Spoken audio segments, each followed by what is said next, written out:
If you are an entrepreneur, a brand builder, a designer, or a freelancer, I mean, whether you're just starting out or maybe you're pivoting or you just feel kind of stuck, chances are really, really high that you've made this one fundamental, costly mistake. Oh, I know this one. You skip all the homework. You do. You skip the homework and you jump straight to what feels like the fun stuff. The fun stuff, right? The stuff that looks like progress, like designing the perfect logo or uh, obsessing over a color palette. Exactly. Or posting like crazy on Instagram, spending a whole week building this beautiful but ultimately useless website. It gives you that, that instant hit of feeling productive. It's a dopamine hit for sure. But here's the thing, that initial burst of activity, it's often just, well, it's highly sophisticated guesswork. That's a great way to put it. It's like spending your entire travel budget on these incredible hiking boots before you even know if your destination is Mount Everest or a beach resort in the Maldives. You look pretty silly on the beach with those. You would. And you waste so much time, you waste money which you don't have, and just enormous amounts of energy on tactics that are completely misaligned with the reality of where you actually are in the market. And for small businesses, for solo entrepreneurs, you just don't have the runway to afford that kind of mistake. You have to be effective, like right away. Which is exactly why today we are doing a deep dive into the critical first step that stops the guesswork before it even starts.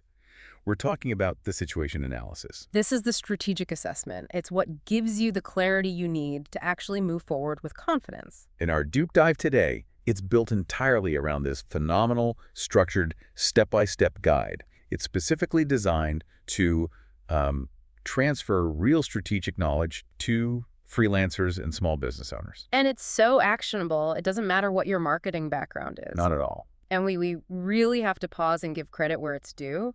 This foundational work, this entire framework, was created by the marketing expert Dragana Jovanovic. Her philosophy here is so important to understanding the guide itself, isn't it? It is. Her whole belief system is that knowledge is the great equalizer. It's what empowers even the smallest business, a one-person shop, to achieve a global presence through, smart marketing and branding. I love that. It's such an empowering mission. Yeah. It's not about chasing the latest trend on TikTok. It's about teaching you how to build a business that is resilient and strategic. Not just mimicking what some big agency is doing. Exactly. And the mission of this deep dive is to use her guide as our marketing compass. Marketing compass, I like that. It ensures that you gain the most clarity and direction before you invest a single dollar or a single hour in just doing stuff. Okay, so let's define it then formally. What is the situation analysis and why is it structured the way it is? Formally, it's the mandatory first phase of strategic planning in any kind of marketing management. You can think of it like the diagnostic stage at a doctor's office. And it has two essential interwoven components. First is the internal environment analysis. This is where you have to be brutally honest about what you control, your resources, your skills, your competences. And the second part? That's the external environment analysis. This covers everything you absolutely cannot control, but you have to monitor. The market, your customers, your competitors, and all those broader macro trends that are shaping everything. That distinction, what you control versus what you just have to monitor, that feels like the key to the whole thing. It is, and if you, the learner, can really execute this step thoroughly, the payoff is just immense. You stop building on these shaky assumptions, and you start building on actual validated data.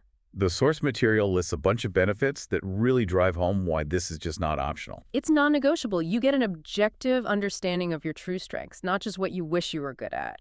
You spot market opportunities early, which is how you carve out a niche. And you can look at your competitors realistically, right? Not just get intimidated, but figure out how to position yourself effectively against them. And critically, you recognize potential threats before they turn into a full-blown crisis. It provides clear strategic direction. Okay, so we've established the why. Now we're going to unpack this blueprint step by step, following the guide's logical structure. We'll start with the internal analysis, then move to the complex world of the external analysis, talk about market research methods, and then bring it all home with how to synthesize it into that SWOT summary. So let's get right to the foundation of this framework. Yeah. If this analysis is the mandatory first phase, what is the one single core question that it's designed to answer? The framework boils it down to the simplest possible question. Where are you standing right now? That's it. That's it. It's an objective look at your own capabilities combined with a really rigorous scan of the environment you're operating in. The guide makes it so clear if you don't know your precise starting coordinates, any map you create is basically useless. And structurally, the guide breaks this down into three main parts that you have to complete to get that objective assessment. That's right. So first, you start with the business internal analysis, a totally transparent look at your own strengths, resources, and skills. Okay? Second, the external analysis. That's the deep dive into the market, your customers, the competition, all those macro forces. And third, and this is the big payoff, is the final synthesis, the SWOT analysis. Ah, the SWOT analysis, strengths, weaknesses, opportunities, and threats. That really is the aha moment this whole process is leading to, isn't it? It's where your internal reality crashes into the external world. It is. The whole exercise is like a funnel, and it's designed specifically to identify those four strategic quadrants. Your internal review, that shows you the strengths you can build on and the weaknesses you have to be honest about improving or, managing. And then the external part fills in the other half of the matrix. Correct. Scanning the external world, the market shifts, new tech, customer needs, that allows you to pinpoint the opportunities out there that you can actually use. And on the flip side, it forces you to spot the threats, new regulations, aggressive new competitors, things you have to prepare for. I really want to dwell on this for a second because this is where so many beginners fail. Hmm.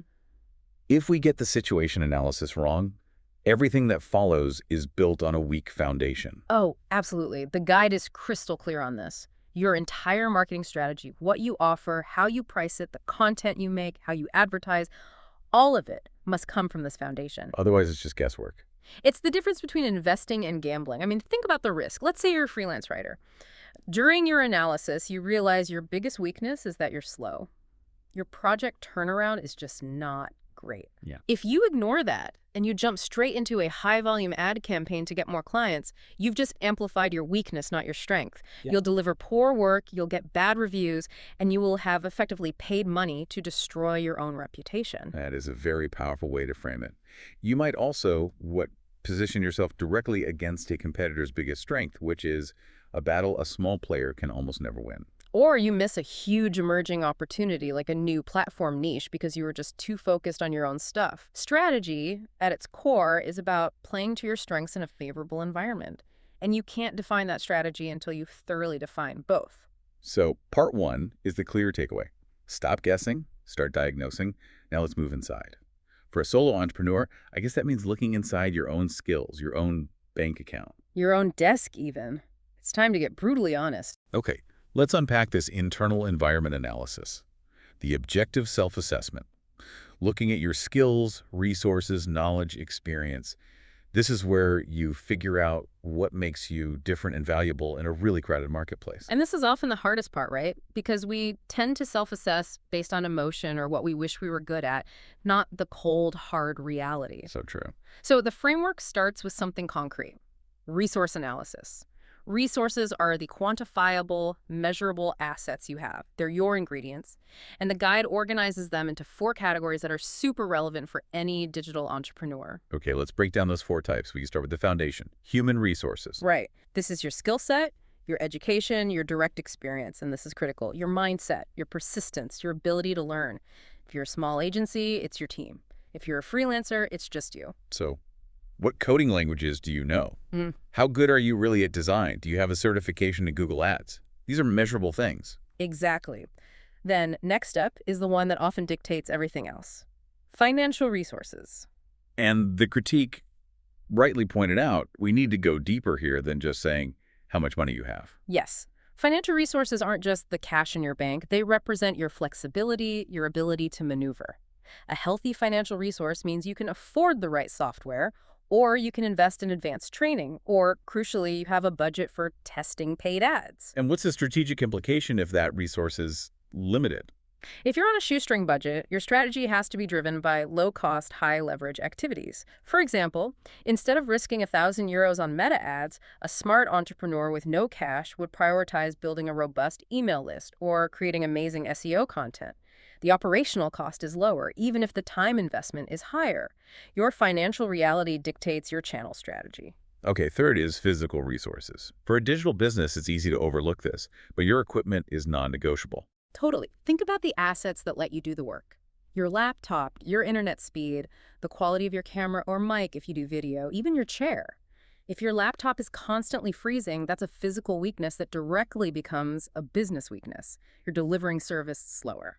And finally, the category that has completely changed the game in the digital world: intangible resources. These are often the most valuable because they're the hardest for anyone else to copy. This is your know-how, your brand name, your reputation. It's also legal stuff like trademarks, your domain name, and most importantly, your community. Your community. Yeah, So your social media profiles, your email list, those glowing client testimonials. those are all intangible assets that will generate future revenue. And you're right, that community element is huge. If you have 1,500 highly engaged people on an email list, that is a far more valuable resource than 15,000 passive followers on TikTok who don't care. The Guides freelancer example makes this really concrete. It does. It lists human resources as strong copywriting skills, basic design knowledge, understands meta ads, financial, €50 a month for tools and ads, and intangible, a personal Instagram brand with 1,500 followers and 2 really strong video testimonials. Those are concrete assets. They dictate what you can do next. So we've defined the ingredients, the resources. Now we move on to the recipe. Competences. This is how you actually use those ingredients in a unique way. Yes, competences are the organizational skills and processes that let you coordinate your resources to get a specific result. They are the ways you use what you have, and they're much less tangible, much harder for an outsider to measure or copy. Okay, so if a high-end camera is a physical resource and technical photography skill is a human resource, the confidence might be something like the ability to produce emotionally powerful product photos consistently under a tight deadline using a unique client review process. Precisely. Competences are your work methods, your creative process, how fast you make decisions, how well you manage client relationships. And here's the key insight. A competitor can always buy the same resources. They can buy the same software, the same stock photos. But they can't copy your unique way of putting them all together. That's your competence. And that leads us to the very peak of the internal analysis, identifying your core competence. This is what makes you truly unique. The source says a core competence is the distinct skill or combination of skills and resources that gives you an advantage competitors can't easily imitate. And one that significantly contributes to the value your customer gets. It's what they are actually paying for. The framework suggests this unique power usually comes from one of 4 areas: a laser focus on the customer, genuine uniqueness, flexibility, or the ability to sustain that value over time. Let's use that social media freelancer example again. Their core competence wasn't just managing Instagram. It was identified as exceptionally good at turning small local businesses into visible brands on Instagram through consistent storytelling and community engagement. The specificity is key. It's not just the platform, it's the method and the outcome. Exactly. Let's try the other example, the one from the critique. A solo sauce developer building a productivity tool. Right, non-social media. Okay, so their resources might be their personal coding skill, that's human, maybe $200 a month for servers, that's financial, a high-end workstation is physical, and 5 early adopter beta testers, that's intangible. And their competences could be things like exceptionally fast bug fixing or an intuitive feel for user interface design. Right, but the core competence has to be the unique synthesis of all that. Maybe there are 100 developers who can do what they do, but what's their unique advantage? So what could it be? Maybe their core competences. Designing extremely lightweight, fast, and secure cross-platform mobile apps that require almost no user onboarding. That's incredibly hard to copy. It relies on a specific combination of minimal code, a focus on security, and that UI intuition. That core competence becomes their entire brand. Okay, this all sounds great in theory, but how does someone actually do this? How do you structure the self-assessment without it just becoming a journal entry? Right. The guide is very practical here. It's about moving from abstract thoughts to organized data. You use simple tools you already have, like Notion or Google Docs. Create a document called Situation Analysis. And then use the framework's headings. Exactly. Use the 4 resource categories and the competence list headings. It organizes the chaos in your head into clear data points on a page. And I love the suggestion to connect this directly to a task manager like ClickUp or Trello. This is where analysis becomes action. It is. If your internal analysis reveals a critical weakness, like I constantly procrastinate on sending follow-up emails, you don't just write it down and feel bad. You make a tap. You immediately move that insight to your task board as a concrete action item. Develop a standard cold outreach email sequence by Friday. Or research an automated email scheduling tool this afternoon. It turns a weakness into a plan. The guide has a really valuable exercise for defining your competences. It forces you to get specific and zero in on that core advantage. Yes, this is the homework for everyone listening.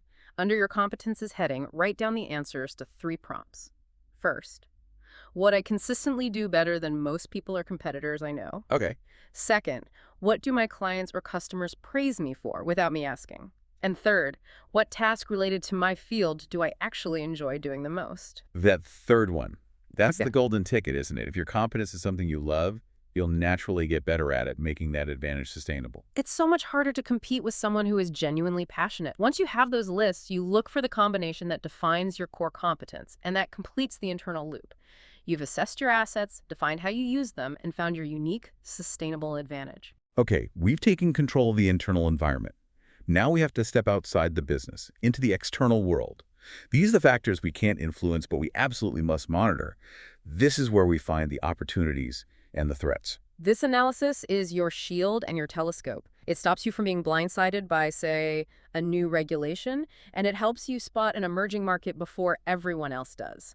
We start with the broadest view, the macro environment analysis, often using the PST framework. But monitoring global politics and economics, that sounds like a full-time job for a giant corporation. For a solo entrepreneur who's juggling client work and everything else, how do we make PS analysis a realistic 15-minute weekly check-in instead of this massive, overwhelming project? That's the crucial challenge, and the answer is focus. You only track the factors that have a direct, actionable impact on your specific niche. We don't need to analyze everything, just the highest leverage categories for a digital business. Okay, so let's start with the most volatile one for anyone online, technological factors. This is everything from AI tools and automation to new social media platforms and faster internet. The implication here is immediate. It's a huge opportunity if you adopt it, and an enormous threat of becoming obsolete if you ignore it. Give me an example. For a copywriter, AI is the perfect example. The threat is that AI can now write basic, boring content for almost free. That drives the price down.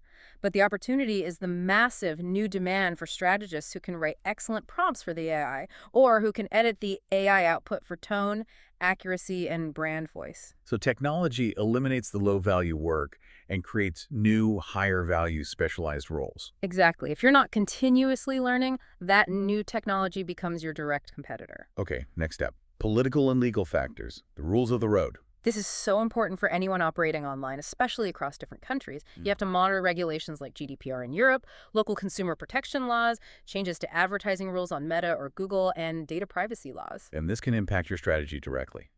For example, a legal factor becoming a threat. Well, if you're an email marketer, tighter data protection laws might mean you can no longer just buy a list of leads. That old strategy is now illegal and a huge threat, so you have to pivot. And the opportunity. The opportunity is to become an expert in hyper-ethical, permission-based list building. You position yourself as the trusted, compliant option. You have to structure your whole business to be compliant, or you risk fines that a small business just can't survive. Okay. Third area is economic factors. This dictates what your clients can afford and what your own costs are. You have to look at 2 sides. First, the demand side. Things like income levels, inflation, unemployment. When inflation is high and the economy is tight, your high-end consumer clients might postpone projects. That's a threat to that specific market. So a smart entrepreneur would see that threat coming and pivot. Yes, you pivot to more recession-proof B2B clients like accounting firms or logistics companies. They still desperately need to be more efficient, which your services, say automation consulting, can provide. The economy forces a pivot in your ideal client profile. And then there are social and cultural factors. How the evolving culture influences what we say in our marketing. Culture shapes our values, our attitudes, our lifestyles. This is so practical. For example, if you're targeting a market where professional status is highly valued, your messaging needs to be about reliability, luxury, and proven results. But if you're targeting a market that values work-life balance, Your message totally shifts. It becomes about ease, speed, and autonomy. Ugh. If you get that cultural nuance wrong, your message just falls flat. It doesn't resonate. And finally, demographic factors. This is the quantifiable stuff. The average age, education, income in your target market. A key trend might be that millennials and Gen Z are prioritizing experiences over buying things. If you sell a service that facilitates an experience like travel planning, that trend is a huge opportunity. But if you sell a heavy, non-essential physical product, That trend is a slow-moving threat that you need to start preparing for now. You have to align what you offer with the long-term trends of who your customer is becoming. so if we agree that pest analysis has to be manageable, what are the actual tools the guide recommends to keep this monitoring light touch but effective? The tools are awesome because they're accessible and mostly free. The first one is Google Trends. This is essential for watching those technological and demographic shifts happen in real time. How would you use it strategically? You check if interest in your niche keywords like virtual assistant for small business is going up, that's an opportunity, or going down, which might be a threat or mean the market is saturated. And you can compare keywords. If Facebook ads is declining while TikTok ads is spiking, you have a very clear signal to shift your learning and your service offerings immediately. The second tool is Google Alerts. It's like an automated early warning system. Yes, set up alerts for 3 to 5 high-leverage topics that fit into those pest categories. Things like GDPR fine, AI tools for copywriters, or new social media advertising rules. The system sends these changes right to your inbox. No more spending hours searching for news. And the guide suggests putting all this into a macro table. You list the factor, the key trend, and then map it directly to either an opportunity or a threat. This is the bridge that connects your research directly to your SWOT analysis. You see a trend like rising consumer skepticism about big data, which is a social factor. You immediately interpret that as an opportunity to position your service as hyper-transparent and privacy-focused, something big competitors can't do as easily. Okay, so we're zooming in from the broad macro environment to the direct marketplace. First, market analysis, which is all about the customer. The goal here is simple. Stop making assumptions about your customers. You have to validate the answers to key questions. What are the specific painful problems they have? How big is this market, really? And what do they value most in a solution? Is it speed? Is it cost? Is it reliability? If we go back to our social media manager for small businesses, we said their client's problem isn't just content, it's a lack of time and low engagement. Exactly. So the manager's marketing message shouldn't be, I make pretty posts. It should be, I give you reliable consistency and I give you your time back, because that's what that market actually values. That insight changes all of your messaging. It does. And that leads directly into competition analysis. You have to know who you're up against to define your unique position. And we need to identify two types here: direct and indirect competitors. Direct is easy, but the guide really stresses the danger of overlooking the indirect ones. This is such a crucial insight for freelancers. Indirect competitors are solutions that solve the customer's core problem, but in a different way. Okay, give me an example. For a freelance web designer, a direct competitor is another freelance web designer. Simple. But the biggest threat is often an indirect competitor like Wix, Squarespace, or any of those cheap, fast DIY website builders. That completely changes your positioning strategy. You're not just competing on design with other designers. You're competing against the client's ability to just use a cheap template and do it themselves this weekend. Right, so your strategic response can't be, I'm cheaper than Wix. It has to be positioning your service against the limitation of that indirect competitor. Wix gives you a website. I give you a strategic conversion-optimized machine that's tailored to your business. You have to justify your higher price by focusing on the value that the DIY tool can never provide. Analysis is nothing without data. So that brings us to market research, the systematic way we gather actionable data about the market to validate all these assumptions we've been making. Research is the backbone of all of this. It has to happen before the marketing plan is written. It's how you make sure you're chasing real opportunities and not just confirming what you already want to believe. Let's be really clear, though. Why should a busy entrepreneur commit resources, especially their time, to doing formal research? To reduce risk, plain and simple. It's to reduce strategic risk and make sure your resources are used precisely. You do research to truly know your customer's deepest pain points, to check if there's even a real market demand for your offer. To figure out how big the market is, and to compare yourself accurately against competitors. Yes, and ultimately, to discover what customers actually think about what you're offering and where you need to improve. It's the only way to convert your general observations into specific strategic knowledge. We have to categorize research by where it comes from. Let's start with secondary research. This is using data that already exists. For a small business owner, this is your first stop. You're leveraging publicly available resources instead of commissioning some expensive report. So what are some specific free sources they should be looking at? Government statistics are amazing, like the Census Bureau. Industry associations, professional magazines, reports published by big consulting firms, they often release high-level trend data for free. And, my favorite, go read the reviews and comments on your competitors' websites and social media. That is free, qualitative data about what the market is unhappy with. So the goal of secondary research is to just get the lay of the land quickly. Get the context, understand the big trends, before you spend any time or money collecting your own original data. Which brings us to primary research. This is where you collect the data yourself, tailored to your specific question. Exactly, and we use a few different methods here. There are surveys or questionnaires using tools like Google Forms, which gather quantitative data from a larger group. That gives you some statistical confidence. And then there are interviews. One-on-one interviews. They use open-ended, qualitative questions to get deep insights into motivation, the why behind people's behavior. What about data that isn't spoken? That's observation, watching how customers actually navigate your website or analyzing a competitor's checkout process. And for digital businesses, this is heavily supported by online analysis tools like Google Analytics. We're looking at what people do, not just what they say. And the guide points out that research success really hinges on how you frame the problem in the first place.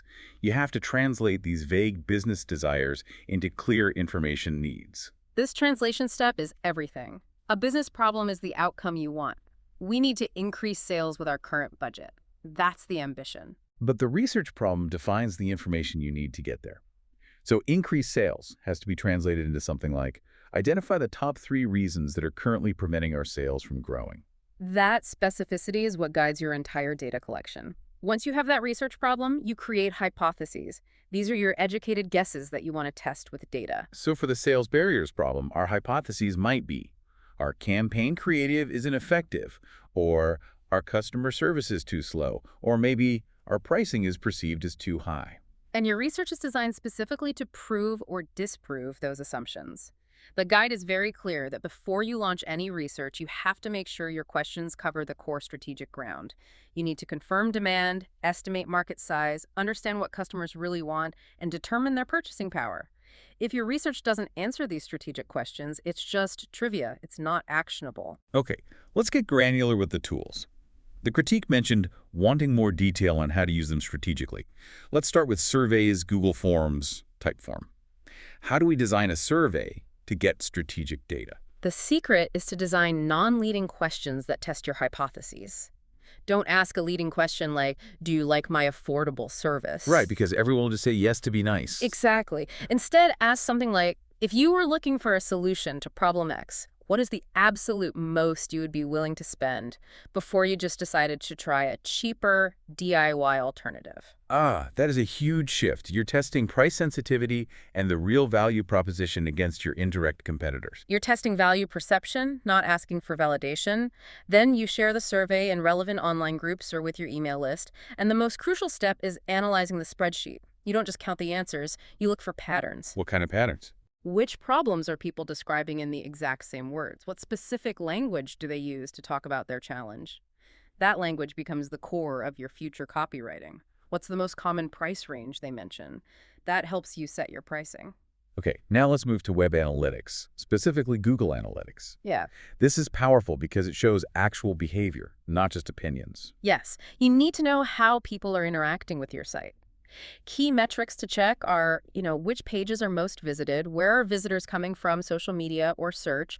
But the real strategic insight often comes from analyzing the exit pages. Why are exit pages so important? Well, if a huge number of visitors land on your main service page, but then they immediately exit right after clicking to your pricing page, that is a massive red flag. It strongly suggests a problem with your pricing model or how you're justifying your value. And if they exit on the About page? It could suggest a lack of trust or credibility.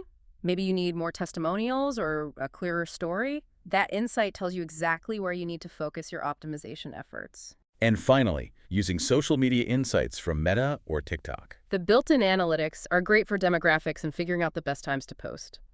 But the content performance metrics are strategic gold. Don't just look at likes. Focus on saves, shares, and comments. Why those three specifically? Because shares and saves indicate really high perceived value. The audience found your content so useful they wanted to keep it for later or share it with someone else. Those topics, the ones that get the most saves and shares, are exactly what you should be building your future paid products and services around. We have done a full, detailed strategic review. We've moved from our internal resources to the external market, all backed up by data. Now we get to the synthesis stage, the SWOT analysis. This is it, the strategic snapshot. It's the final output of the whole diagnostic phase. The SWOT matrix forces you to put your internal factors, your strengths and weaknesses, right up against the external factors, the opportunities and threats. This is where real strategy begins to form. Let's bring back our social media manager example and fill out the matrix with the specific factors we've been talking about. Okay. Internally, their key strengths are strong writing skills, they're an expert in community engagement, and they have a quick response time. So they're fast, reliable, and good with people. And their weaknesses. Their weaknesses are very clear limitations. No experience with advanced paid advertising. They have a really small portfolio, so not a lot of proof. Yeah. And that critical psychological block, a real fear of sales calls and closing high-value deals. Not for the external side. The opportunities they can leverage. The growing importance of visual platforms like TikTok and Reels is a big one, and also the rising realization among small business owners that they just have to outsource social media because they don't have the time. And the threats they need to prepare for. The high inflation environment is a threat because it's causing clients to tighten their budgets. This drives demand towards cheaper, low-cost competitors, and those always present DIY tools like Canva that are good enough for a lot of small clients. When you lay it all out in that matrix, the strategic paths forward become so obvious, don't they? They really do. Strategy is now about connecting these quadrants. How do you use your strength of strong writing to capitalize on the opportunity of TikTok and Reels? You become a niche, real scriptwriter who focuses on storytelling and high-retention editing. And how do you manage the weakness of fear of sales calls while chasing the opportunity of rising outsourcing demand? You create a highly systematized, value-packed inquiry form and an onboarding questionnaire that minimizes the need for a verbal call. You let the client self-qualify and choose their own package. The SWOT makes your next steps tactical and obvious. The framework ends this whole process with a final checklist. It's the ultimate test. If you, the listener, can check off every single one of these boxes, you've officially graduated from a beginner who is guessing to a strategist operating with real clarity. This checklist is your proof of strategic readiness. You have to confirm that you've clearly described your business and its mission. You have to have analyzed your resources and competences, and this is the big one, successfully identified your unique, hard-to-copy core competence. That's the internal check. On the external side, you must confirm you've actively scanned the macro environment using pest analysis, you've identified your key competitors, both direct and indirect, and you've done at least some basic primary research to validate your market assumptions. And finally, you have to have synthesized everything into a complete SWOT analysis matrix. And just as important, you've chosen and set up your tools, like Google Trends or alerts, for regular, ongoing monitoring of the environment so this whole analysis doesn't get stale in 3 months. If you can check off every single item on that list, you're officially ready to move from diagnosis to action. So what are the immediate next steps the guide outlines once this foundation is laid? Once you have that strategic clarity, you are perfectly positioned to execute. You're ready to accurately define your vision, your mission, and clear, measurable goals. You can now position your offer precisely, define your most profitable niche based on those opportunities you found. And build a portfolio that actually proves your core competence. Yes, and crucially, you can set your prices based on market value and your costs, not just pulling a number out of thin air because you're anxious. So the situation analysis isn't just an exercise in self-awareness. It is the non-negotiable launchpad that lets an entrepreneur or a freelancer launch or pivot with absolute data-backed confidence. This deep dive using the fantastic structured framework from Dragana Jovanchevich has really shown us the path from the confusing world of just guessing what to post or what to charge to the solid ground of strategic planning. The core lesson is so clear. Structure and curiosity using mostly free tools is the actual difference between just surviving and truly scaling. And that transition From subjective self-talk to objective strategy, that's the whole achievement. And we know from Dragana Jovanishevich plan that this is only the beginning. This framework is designed to flow right into the next steps: marketing strategy, marketing plans, communications, and analytics. The situation analysis gives you the clarity. You know So exactly where you stand, what challenges you're facing, and what unique assets you have. It's like having the full strategic weather report before you set sail. which leads us to the provocative thought we want to leave you with. It's based on the principle that analysis is only valuable if it leads to immediate action. So now that you know exactly where you stand, which immediate step will you prioritize to accelerate your growth? Is it refining the positioning of your unique offer? Is it finally setting that profitable pricing structure? Or is it proactively building the portfolio that proves your core competence to the world? You have the clarity now. The next move is yours. Take that analysis, take that clarity, and go conquer your corner of the world. Thank you for diving deep with us.